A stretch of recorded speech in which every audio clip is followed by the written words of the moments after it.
Good evening, everyone. Welcome to the Street Peace Coalition on Chicago Cable Comcast Channel 21. This is our last show of the season, and so we are very happy to come to you one more time over these broadcast airwaves. And we are again, the Street Peace Coalition. We have been in existence for a little over almost 6 years, and we have been working on violence prevention and intervention on both the south and the west sides of Chicago.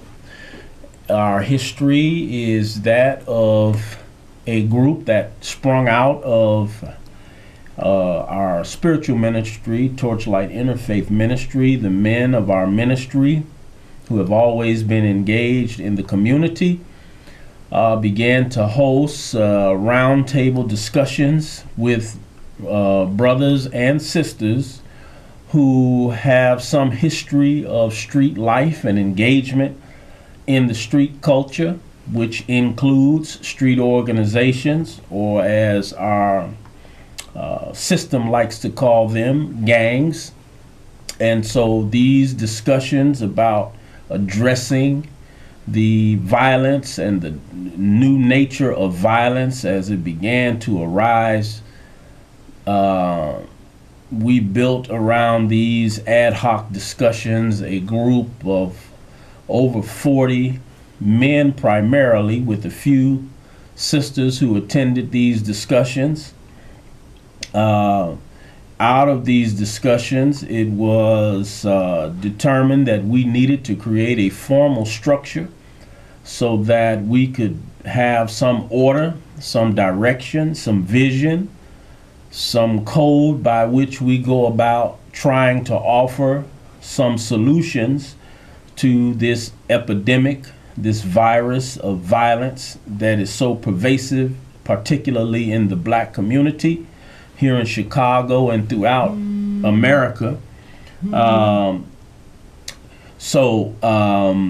The group began to formalize itself around this title, this working name for our group, the Street Peace Coalition, and that our members are primarily comprised of individuals who have lived that street life and suffered all of the bumps and bruises of that life and acquired all of the education and experiences of that life. And we have charged ourselves with the focus of dealing with brothers and sisters who are at the ground level, who are engaged in the street life or come from the street life.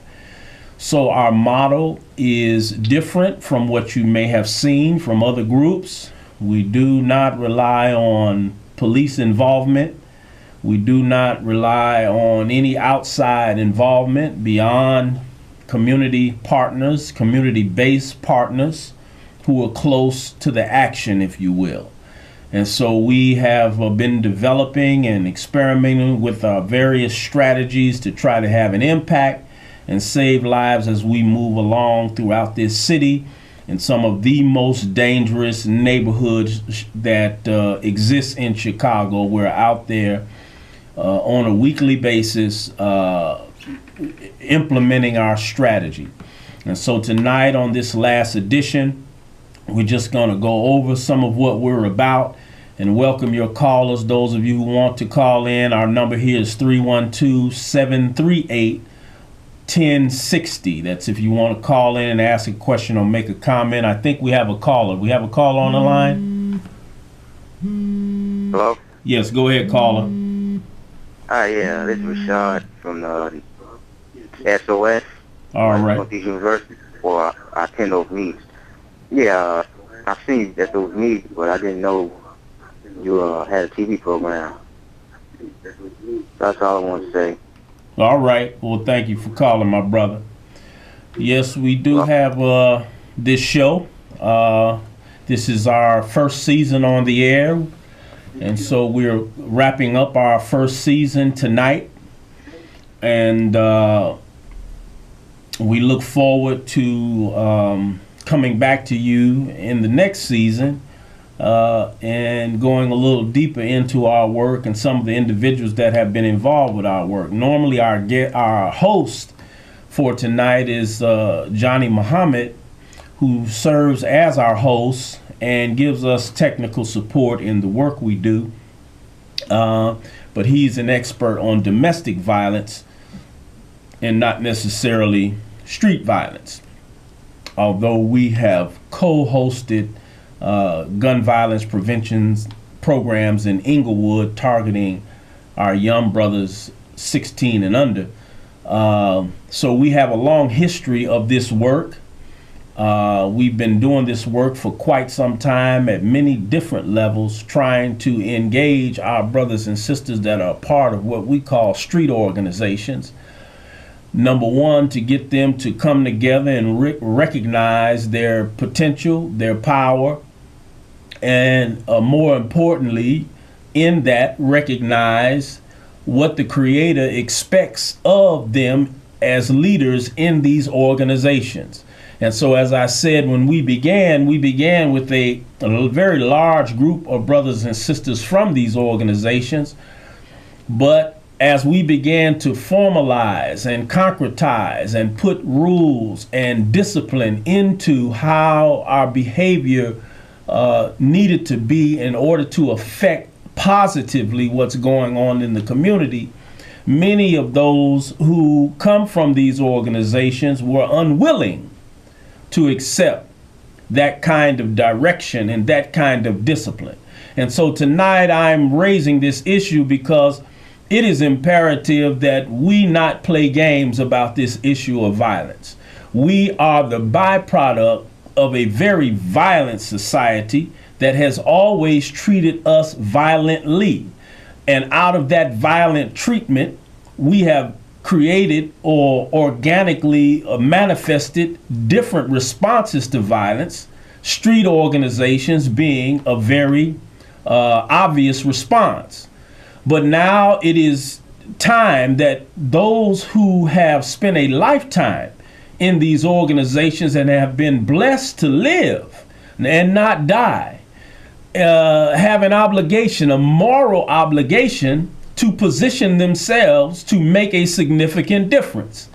And so I'm going to borrow, and I see you, Carl, I'm going to come to you in 1 second. I'm going to borrow a phrase from the New Testament, if you don't mind. I am a minister. I failed to mention my name. I'm Minister Michael Muhammad, co-founder of the Street Peace Coalition. But there's a saying that goes like this: you cannot put new wine in old wineskins. And so I am always challenging my brothers and sisters from the organizations to understand that you cannot be the same person you were in the streets and create a different result. You cannot have the same mind, the same morals, the same values, the same level of spiritual development, psychological and emotional thinking that you had in the streets and now stand on the side of peace and affect change, because the old mind will not produce a new reality.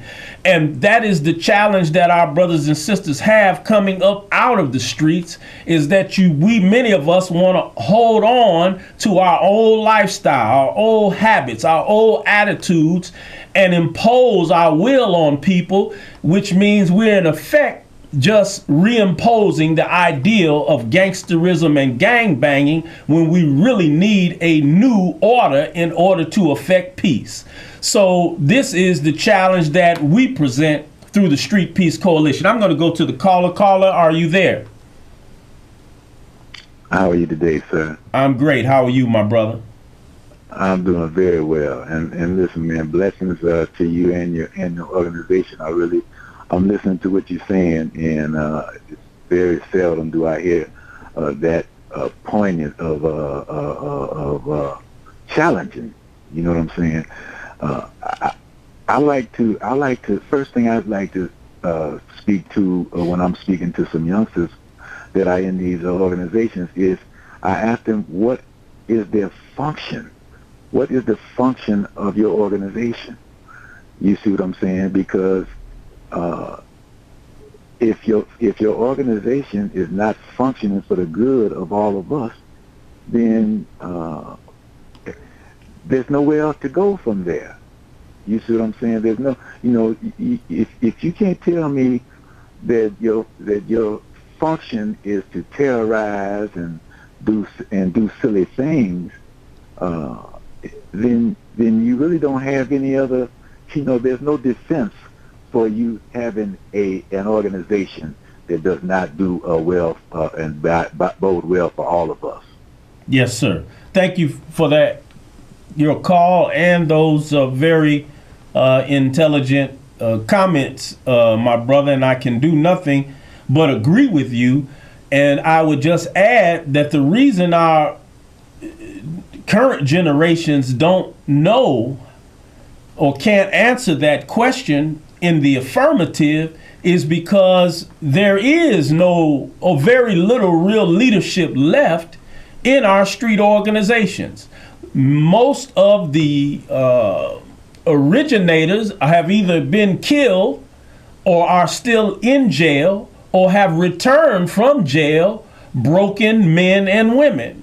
And so many of our elder senior leaders in these organizations, as I said earlier, on one hand, many have that old mindset and they're stuck in a time warp, and they believe that their old thinking will produce new results. And then there's another percentage of us who are afraid of our young people and have lost our credibility with our young people because we have degenerated into alcoholics. We've degenerated into drug addicts. We've degenerated into the number one purveyors of all of the illicitness of street life. And therefore, we have no moral high ground to impose anything on our young people who have been left victims of our incarceration, victims of our failure to innovate and elevate these street organizations in a timely manner. And so our young brothers and sisters have had to raise themselves because many of us reap the benefit of crack cocaine and that 80 part 90 era where there was money free flowing for everybody in the street game who wanted to get in the game. We reaped the benefits. Those of us who are still alive, we took the benefits. We may have gotten locked up or what have you, but we left our children alone. We left our women alone. And so combined with the forces of the enemy through institutions such as public housing and the Department of Human Services and public aid and the prison industrial complex and the policing state and all of these things that impacted us as a byproduct of that era, we have at least 2 generations of young people, maybe 3, that have raised themselves without anybody telling them right from wrong or making them feel any compassion or any connection to their history as a people. There's nothing there for them to feel as though they're obligated to listen to us as their elders because we have failed them. Those of us who are 40 and up, many of us have failed these younger generations. And so, no, they cannot speak intelligently because we didn't share any intelligence with them. And that is why you have that effect. And so what we are doing is we're not only challenging the system through the Street Peace Coalition, because we know at the root of all of this is the evil schemes of a wicked white supremacist based system that has no value for black life, and in particularly black male life, and has done everything it could to prevent the rise of strong black men and has crushed us or miseducated us in a way that we have lost the ability to protect ourselves from the system at the various levels of assault. And so in order for us to turn violence around, this is not just a matter of producing enough jobs for young people. This is not just a matter of all young people going to church. This is not just a matter of all young people getting a high school diploma or a college degree. No, our situation is so much deeper than that. These are oversimplified, very kindergartenish, sophomoric solutions that much of our leadership offers as an answer to what is going on in the community, because quite frankly, most of our leaders are cowards. Most of our leaders are misinformed and uninformed. In fact, most of our leaders really don't care anything about poor black people, because they've learned how to benefit from being effective playing the system and playing by the rules of the system. But that very same system created those rules to crush the masses of us. And so most of our leaders offer solutions that would allow them to benefit materially and socially. If we take their solutions, it will keep them ingratiated with the power structure in terms of money, contracts, jobs, wealth, etc. But it will keep the rest of us locked out and still wondering why violence is going on, because the root of violence in the black community has nothing whatsoever to do with material gain through a job or the acquiring of traditional education. The root of our violence goes all the way back to that thing we just really misunderstood and only understand at a very, very, very superficial level. And that is how the system has very skillfully infected us with a deep sense of self-hatred.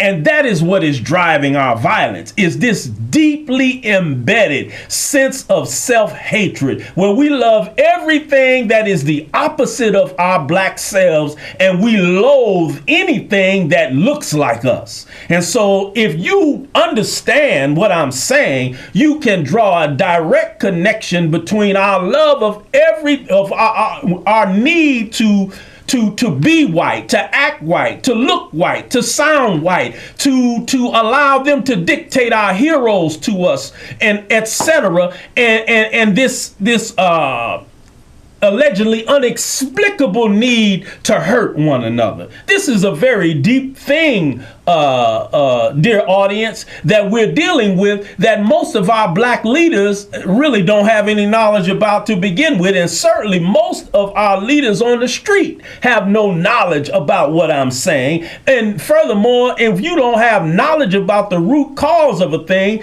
every answer or solution you provide will definitely fall very, very short of solving the problem. And that's what's going on in the community, is that we're offering, in some cases, not even good Band-Aid solutions to the problem. You will never stop violence with a march. Never.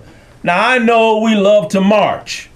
I know we draw that energy from the civil rights movement, if you will. And so many of our leaders get a sense of great satisfaction because they carry a sign or they lock arms and they march down the street. But you'll never stop violence with a march. You will never stop violence with simply a march alone. Likewise, you'll never stop violence with simply a prayer vigil alone. Now, I am a minister. I am trained by one of the biggest spiritual lights that Black America has ever produced, and the Honorable Minister Louis Farrakhan. I'm one of his students. I'm one of his proteges, and so I'm very grounded in spirituality. I believe in the principles and practice of spirituality. I believe in prayer, and I pray constantly, day in and day out. Now, having said that, we will never stop this violence with a prayer vigil alone.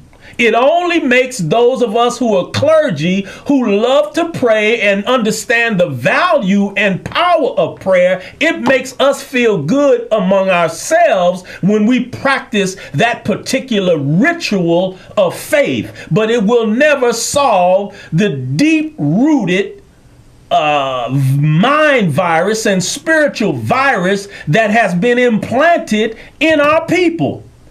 Not alone, it won't do it. A job alone will not stop this kind of violence. But these are the solutions that everybody keeps offering. But you notice they don't slow down the violence, because the problem of the violence is much deeper. And so they give us money. Think about it. Black America is between the 10th and 12th largest nation in terms of financial or economic power. When you put us together collectively, we could be the 10th or 12th largest nation in the world, but it doesn't stop us from the kind of lifestyle that we live that is full of the kind of ratchet debauchery that we take so much pride in, which includes the killing of our babies, the killing of one another, the killing of our women and our elderly, and the total abuse of each other. All of the money that we spend on liquor and cigarettes and bad food and hair products and all of the money we give away to other communities. We've got money. We've got millionaires and a few billionaires, but it doesn't stop the violence, because the violence of black people is deeper than those material things. Likewise, you will never stop the violence of the society at large with these superficial discussions of guns and gun control, because it is in the nature of Western civilization to use weapons as a way of life. This goes way deeper beyond the history of the United States of America. If you study the history of Europe and the rise of the European nations and the lifestyle of Europeans of any nation you can point out, with the exception of maybe Scandinavia or one or two other small little places in Europe, all of Europe, the whole lifestyle of Europe has been predicated upon violence. And so this is why America is, if you know your history in America, violence is as American as apple pie, as they say. And so if you think that this society even can see itself, can even imagine itself without plenty of guns and ammunition and weaponry, you are fooling yourself. In fact, you will see civil war in the streets before this society changes its policy and practices with regard to violence. So we got to deal with the truth of what's happening with violence. We got to stop being afraid to think beyond the surface. And this is what is killing us as black people, and is killing us in terms of the overall society, the body politic of America. We have been so dumbed down that we're afraid to deal with the truth of our reality. And so that's why the media fought hard. And this is not an endorsement, but it's just a comment, an observation. This is why the media fought so hard to white out the comments and the ideals of Bernie Sanders, because they don't want you to think too critical about what's really going on in America, which includes the problem of violence and war. And so we as the Street Peace Coalition, we want you to understand that we're not playing games when it comes to violence. We're not playing games with our people, and we're not playing games with the system. In fact, let me put our information up. I don't know if you can see that, but we'd like for you to reach out and connect with us. Send us an inbox. We'd like for you to get involved with our group. We'd like for you to join on with us. And all it takes is 3 or 4 hours a week, and we can show you how to help us begin to make some effective difference neighborhood by neighborhood. But we are very serious about this issue of violence, and we're not playing games with our own people, and we're certainly not playing games with those outside of our own people who use us to their gain, because of our behavior of violence. And so as we enter this summer and as we begin to sign off the air here on CAN TV 21, we want to thank all of you who've ever tuned into a show, whoever caught a few minutes of the show. This is our first season. We hope to get better with this show if God grants us the opportunity to return in the second season and start to bring you some of the real people on the ground who are making a difference, people who are not running in front of a press conference to talk about what they're going to do, but people who actually get out there and put themselves in some serious hot zones and try to bend the minds and affect the hearts and minds of our people with regards to gun violence. And so if you're not afraid, we really want to call on you men. If you're not afraid, if you want to be more than a couch potato quarterback, and you really want to get engaged in violence, you want to get involved with some men who are not afraid and who will not steer you wrong with regard to the work that we do, then please reach out to us, because we certainly need strong men in particular. And if you are a female and you're strong like that and you want to get involved, we always need help from our women in the work that we do in the community. So we invite all of you to reach out to us at facebook.com Street Peace Coalition, or you can check out our website, which is www.streetpeacecoalition.weebly.com, and you can kind of see some of the highlights of some of the work we've done over the past few years, and you can see some of our members as they're out there in the field. Check us out, and don't be afraid to reach out to us. I know we may sound a little strong coming over the airwaves, but we're dealing with a very serious issue, and we can't afford to be timid. We can't afford to be milquetoast. We can't afford to be trembling in our boots when we talk about dealing with this issue of violence, and we can't afford to have grown folks afraid of their own children. We got to step up as grown folks and talk to our children and show them that they matter, show them that we care, show them that there's a better way of life, even though we may be late on the scene to show them that there's a better way of life. It's on us as so-called adults to stand in the gap and reclaim peace in our community. But as the New Testament said, blessed are the peacemakers, for they will see or inherit the kingdom of God. Don't you want to be a peacemaker? Don't you want to leave a legacy of doing what you can to save a life? I'm challenging you. Why don't you step up to the challenge? So as we sign off, I want to thank CAN TV 21 and the staff here for being great and helping us to put this show on. And until next season, you be safe this summer. And we will see you, God willing, in the next season on Chicago Cable Access Channel 21. This is Minister Michael Muhammad signing off for the Street Peace Coalition.